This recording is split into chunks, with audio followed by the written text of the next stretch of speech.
Alors, dans cette troisième vidéo sur les aires, je vais t'expliquer comment on calcule une aire quand on connaît la formule pour le faire. Alors, on va commencer par la figure la plus simple, qui est le carré. On va prendre un exemple, on veut l'aire d'un carré de côté 3 cm. Faisons un petit dessin. Un carré de côté 3 cm ressemble à ça, donc on a 3 cm sur 3 cm. Et nous, ce qu'on fait, c'est qu'on le coupe en carré de 1 cm sur 1 cm. Ça veut dire que ce petit carré-là, son aire, elle vaut 1 cm carré, puisque c'est un carré de 1 cm sur 1 cm. Mais combien il y en a de carrés comme ça dans notre gros carré bleu? Eh bien, on voit bien que là, comme on en avait 3 cm, on avait réussi à couper en 3 pour avoir 3 fois 1 cm. Et comme on a un carré, bah forcément, on fait la même chose sur la hauteur. Ça veut dire qu'en fait, par ligne, à chaque fois, j'en ai 3. Et combien j'ai de lignes? J'en ai 3. Autrement dit, j'en ai 9 carrés de 1 cm. C'est-à-dire que là, j'ai 9 cm carrés. Mais d'où vient ce 9, en fait? De quel calcul? Il vient de 3 fois 3. Donc de ça fois ça. Ça veut donc dire qu'en fait, si j'avais pas mis 3 cm mais 5 cm, qu'est-ce que ça aurait changé? J'aurais fait 5 carrés ici, 5 petits carrés en hauteur, et j'aurais eu 5 fois 5 cm carrés. Et on voit bien ce qui se passe, c'est qu'en fait, juste, il faut savoir combien vaut le côté ici, et l'aire du carré, ce sera le côté fois le côté, qu'on peut écrire C fois C, juste en utilisant la lettre de départ, là, de côté. Donc C fois C, qu'on lit, nous, côté fois côté. Si on l'applique donc à notre carré, on vient de le dire, donc l'aire c'est C fois C, le côté valant 3 cm, je remplace le C par 3 cm, donc je fais 3 cm fois 3 cm, 3 fois 3 ça fait 9, des centimètres fois des centimètres c'est des centimètres carrés, autrement dit on a une aire qui vaut 9 cm carrés. Un deuxième exemple qui est vraiment la même chose, cette fois-ci on veut l'aire d'un carré de côté 8 km, donc on a juste changé la taille du côté et les unités, mais ça change pas grand chose.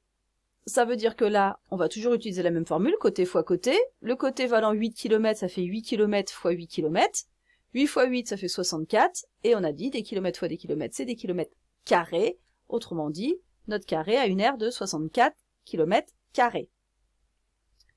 Bien ça, c'était pour le carré. Passons au rectangle. Un exemple, on veut cette fois-ci l'aire d'un rectangle de longueur 5 cm et de largeur 3 cm. On fait un petit dessin pour comprendre encore ce qui se passe. Et on fait comme on vient de faire avec le carré, c'est-à-dire que sur la longueur qui fait 5 cm, cette longueur-là, on la coupe en bout de 1 cm, et on fait la même chose sur la largeur. Oui, mais donc, si la longueur vaut 5 cm, si je la coupe en bout de 1 cm, il y en a 5 bouts. Et même chose pour la largeur, il y aura 3 bouts qui font 1 cm. Les carrés qu'on a ici, là, le petit carré qu'on a ici, fait 1 cm sur 1 cm, c'est bien un carré. Autrement dit, sa surface fait 1 cm carré. Combien il y a de carrés comme ça? Eh bien, on voit qu'il y en a 5 ici, 5 ici, 5 ici. Il y en a 5 fois 3. Autrement dit, la longueur fois la largeur. 5 c'était la longueur, 3 c'était la largeur. Eh bien, ça y est, on vient de trouver la formule pour calculer l'aire d'un rectangle. Il suffit juste de calculer longueur fois largeur, qu'on écrit grand L fois petit l. Quand on l'applique à notre rectangle, on va donc faire 5 cm fois 3 cm, la longueur fois la largeur. 5 fois 3, ça fait 15, et cm fois cm, c'est des centimètres carrés. Autrement dit, notre rectangle a une aire de 15 cm carrés. Donc tu vois, pour le carré et le rectangle, c'est pas bien compliqué. Passons au triangle. Alors le triangle, en fait, si par exemple je veux l'aire de ce triangle ABC, en fait, pour comprendre d'où vient la formule, en fait, c'est que dans ce triangle-là, je trace ce qu'on appelle la hauteur issue de A ici. Donc je pars de A et je vais vers le côté BC en angle droit. Donc je trace la perpendiculaire à la droite BC passant par A. Ce segment-là, c'est ce qu'on appelle la hauteur. Et en fait, ce que je fais, c'est que je reporte en fait ce triangle vert de l'autre côté et ce triangle bleu de l'autre côté. C'est les deux mêmes, ils ont la même surface, hein. Ces deux triangles-là et ces deux triangles-là. Ça veut dire qu'en fait, au final, là, qu'est-ce que j'ai? J'ai un triangle qui est... Enfin, j'ai quoi comme figure, pardon? J'ai un rectangle. Ah, mais je sais calculer l'aire d'un rectangle, moi je viens de le faire. C'est longueur fois largeur. Bah oui, mais quand quand j'aurai l'aire de mon rectangle, qu'est-ce que j'en fais pour avoir l'aire de mon triangle? Bah, quand on regarde ce qui se passe dans mon rectangle, j'ai deux triangles bleus, les deux triangles bleus ayant la même aire, hein, c'est les deux mêmes, sauf qu'ils sont pas dans le même sens, c'est tout. Et j'ai deux triangles verts, donc j'ai deux triangles bleus, deux triangles verts. Oui, mais dans mon triangle, justement, j'avais quoi? Dans mon triangle ABC, j'avais un triangle bleu et un triangle vert. Autrement dit, j'avais 2 fois moins que dans mon grand rectangle, là. Ah, bah donc ça veut dire que quand j'aurai l'aire de mon rectangle, il suffira de la diviser par 2 pour avoir l'aire de mon triangle. Oui, mais alors l'aire de mon rectangle, ça vaut combien? Bah l'aire de mon rectangle, c'est longueur fois largeur. Mais quand je regarde, la longueur, c'est cette longueur BC, là. Alors on appellera ça la base de notre triangle. Et la largeur ici, eh ben, j'observe que c'est la hauteur, en fait, de mon triangle.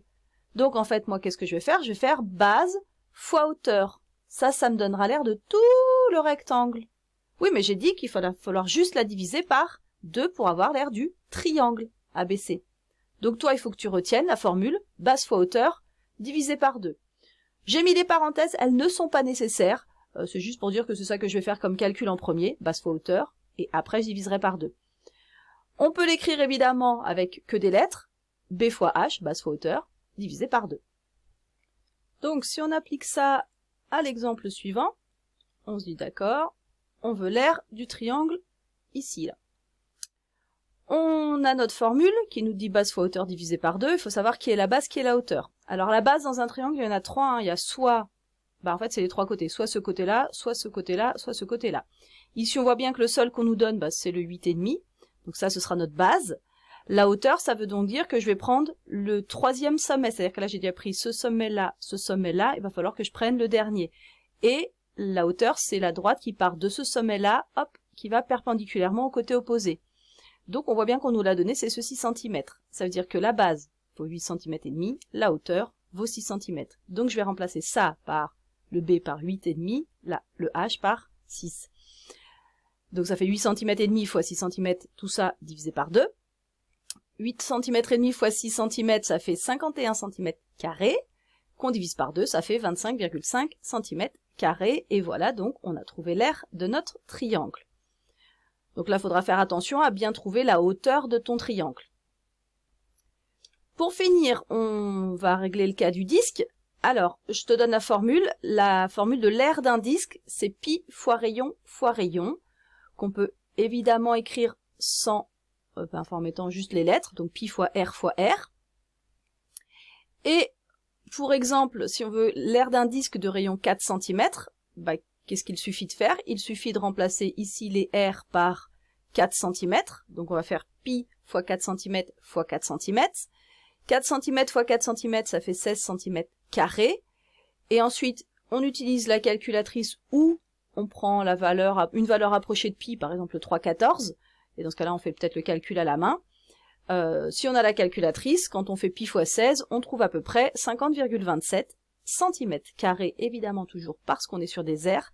Donc fais toujours attention à la fin de tes calculs, tes unités, il faut qu'elles soient correctes. C'est forcément en centimètres carrés, mètres carrés, décimètres carrés, on est sur des aires.